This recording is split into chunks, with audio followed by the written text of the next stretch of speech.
யாரும் ஒரு எந்த ஒரு நல்ல ஒரு சொல்லவே இல்லை. அதனால நாங்கள் ஒரு முடிவோட இருக்கோம் எல்லாருமே.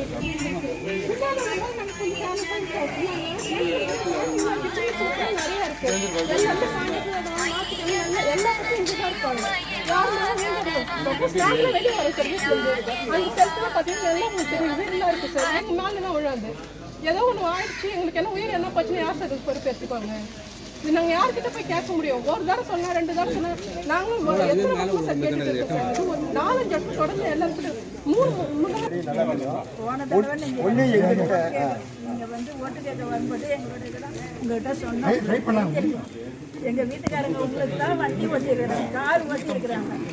ஹெல்த் டிபார்ட்மெண்ட்டில் இருந்தாங்க, இந்த டிபார்ட்மெண்ட்டில் இருந்தாங்க. அங்கெல்லாம் உங்ககிட்ட தான் வந்து வேலை செஞ்சுட்டு வந்தவங்க தான். அந்த நாளையில் கவர்மெண்ட் சம்பளம் எவ்வளோ சம்பளம் சொல்லுங்கள் பார்ப்போம். கட்ட முடியாததுனால தான் சார் நாங்கள் பத்திரத்தை பதிவு பண்ணி கொடுத்தா கூட நாங்கள் சேர்த்து போட்டு ஏதாச்சும் ஒன்று பண்ணி ரெடி பண்ணுவோம். அதுவும் பண்ண முடியாத ஒரு சூழ்நிலை.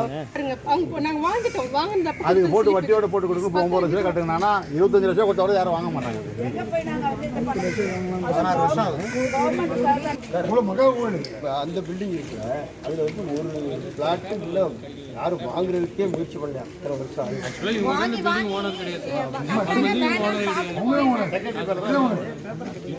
வேலையும் செஞ்சுக்க முடியாது.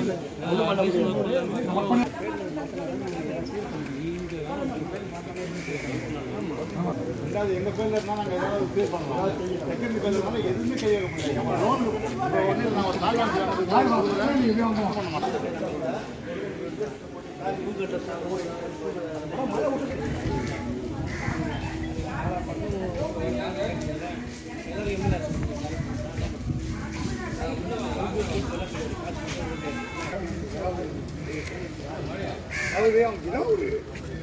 ஒன்று கொடுக்குறேன் 5 அடிக்கு உட்கார முடியாது.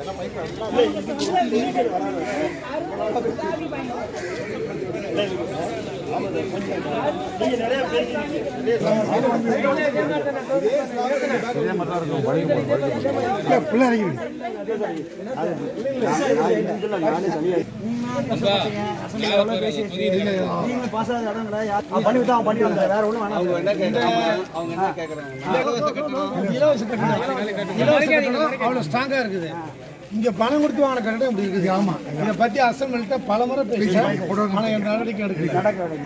இப்போ இந்த மாதிரியான கேடு கெடுதணுமா இந்த ஸ்லாப்பே வந்து பாருங்க, இதை மாதிரி விழுந்துருக்கு இல்லையா? பசங்க விளையாடுங்க. இந்த இடத்துல பிள்ளைங்க விளையாடி இருந்ததுன்னா நைட்டில் வந்து அப்படி ஆச்சு சொல்கிறேன். இது வந்து பகலில் விழுந்துருந்து பிள்ளைங்க விளையாடுறதா என்ன ஆகுது?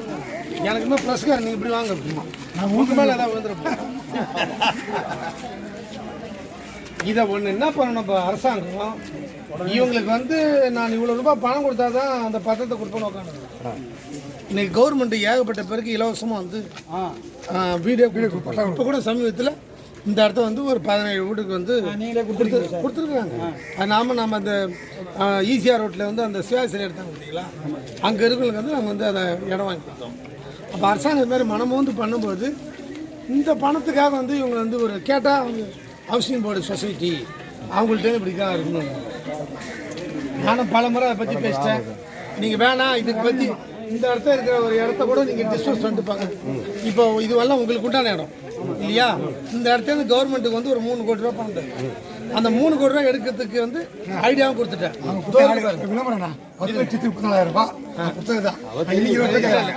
இப்போ பாருங்க, தோருக்கு பாருங்க இடம் இருக்கு. அந்த இடத்த நீங்க கட்டாயபூர்வமா இது எங்களால் முடியுமா? அவங்க வந்து சரி பண்ணி கொடுங்க அப்படின்னு நாங்கள் கேட்கவே இல்லை. பண்ண முடியாது. இல்லை, அவங்களால ஒரு காலம் சரி பண்ண முடியாது. பாருங்க, இவ்வளோ கேடு கேட்டதனமா பண்ணியிருந்தா பாரு தெரியுதா உள்ள அங்கே போயிருக்கா பாருங்க. இது எங்க பாருங்க எங்க எங்கள் பேரில் ரிஜிஸ்டர் பண்ணி கொடுத்தா நாங்கள் ஏதாச்சும் நீங்கள் சொன்ன மாதிரி டெமாலிஷ் பண்ணிட்டு டோட்டலாகவே நீங்க எதுவும் கவலைப்படாதீங்க. அதுக்கு உண்டான ஐடியா எல்லாமே கொடுத்துட்டேன். என்னுடைய ஐடியா வந்து அரசாங்கம் கேட்கணும். கேட்டா என்ன சொல்றாங்க, இந்த மக்கள் தான் பணம் கட்டணும்னா அவங்க எப்படி எங்க போவாங்க? இந்த கட்டணத்துக்கு உண்டான பணத்துக்கு உண்டான காசு கொடுத்தா கூட அவங்க போயிடுவாங்க. அதான் எதுவுமே கவலைப்படாதீங்க. அதுக்குன்னு உண்டான நேரம் வரும், இது வேலை முடியும். அப்பன் விழா நகர் பாண்டிச்சேரி இருக்குது. இது வந்து காமராஜர் தொகுதி. இது வந்து இப்போ நாங்க இருக்கிறது வந்து LG D பிளாக் சார். இப்போ எங்களோட பில்டிங் தான் இடிஞ்சு விழுந்து இருக்கு. அதுக்காக தான் நாங்கள் இப்போ எல்லாருமே கூடி இருக்கோம். இப்போ நாங்கள் வந்து இது வந்து மொத்தம் 64 பில்டிங் இருக்கு. இந்த 64 பில்டிங்குமே சரியில்லை. எங்ககிட்ட சொன்ன அமௌண்ட் வந்து 10.5 லட்சம் ரூபாய் சொன்னாங்க. ஆனால் இப்போ வந்துட்டு அவங்க 19.5 லட்சம் கேட்குறாங்க. அந்த 10.5 லட்சத்துக்கு நாங்கள் வாங்குறதுக்கான வார்த்தையே இல்லை சார் வீடு. ஆனால் இப்போ 9.5 லட்சம் 19.5 லட்சம் தான் நாங்கள் எப்படி நாங்கள் கொடுப்போம்? ஃபர்ஸ்ட் வந்து இந்த வீட்டை எல்லாருமே வந்து பார்த்துட்டு போயிட்டாங்க. எப்படி இருக்குன்னு அவங்களுக்கே வீடு தெரியும். தெரிஞ்சு இவ்வளோ காசு எதுக்கு எப்படி கேட்குறாங்கன்னு தெரியல. நாங்கள் அந்த ஸ்லிப் முதல்கொண்டு எங்களுக்கு நாங்கள் பேமெண்ட் பண்ண ஸ்லிப் வந்து இன்னும் எல்லாமே வச்சுருக்கோம். அவங்க விளம்பரம் கொடுத்தது வந்து எல்லாமே வச்சுருக்கோம். ஆனால் இப்போ மீண்டும் மேற்கொண்டு காசு கேட்குறாங்க. இப்போ எங்களுடைய உயிருக்கு ஏதாவது ஒன்றுனா யாரை நாங்கள் போய் கேட்க முடியும்? இப்போ எங்களுடைய உயிருக்கு யார் வந்து இந்த மாதிரி சொல்லுவாங்க, யார் வந்து கேரண்டி தருவா? இப்போ எங்கள் பிள்ளைங்களோட உயிருக்கு யார் கேரண்டி தருவா? இப்போ நீங்கள் பார்த்தீங்கனாலே தெரியும். இந்த பில்டிங் சுற்றி பார்த்தீங்கன்னாலும் தெரியும். வீட்டுக்குள்ளேயும் மண் இடிஞ்சு கொட்டுது. வீடெல்லாம் காரெல்லாம் பிறந்து விடுது. சேவரெலாம் இடிஞ்சு இது விடுது. நாங்கள் ஒவ்வொரு தடவை சர்வீஸ் பண்ணாலும் அது வந்து மீண்டும் அப்படிதான் இருக்குது. இப்போ சப்போஸ் பத்திரம் எங்கள் பேரில் இருந்தாலும் நாங்கள் வேற எதனா முழு ஈடுபட வீடை வந்து நாங்கள் க்ளீன் பண்ண முடியும். எதாக இருந்தாலும் செய்ய முடியும். எல்லாரும் சேர்ந்து கூட நாங்கள் இந்த பில்டிங்கே ஒழுங்காக பண்ணிக்க முடியும். எங்களுக்கு பேரில் வந்து பத்திரமும் இன்னும் கொடுக்க மாட்டேன்றாங்க. நாங்கள் என்ன பண்ண முடியும்?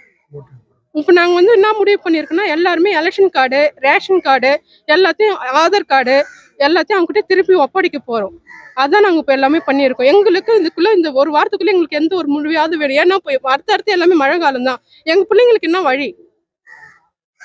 அது எங்களுடைய கேள்வி.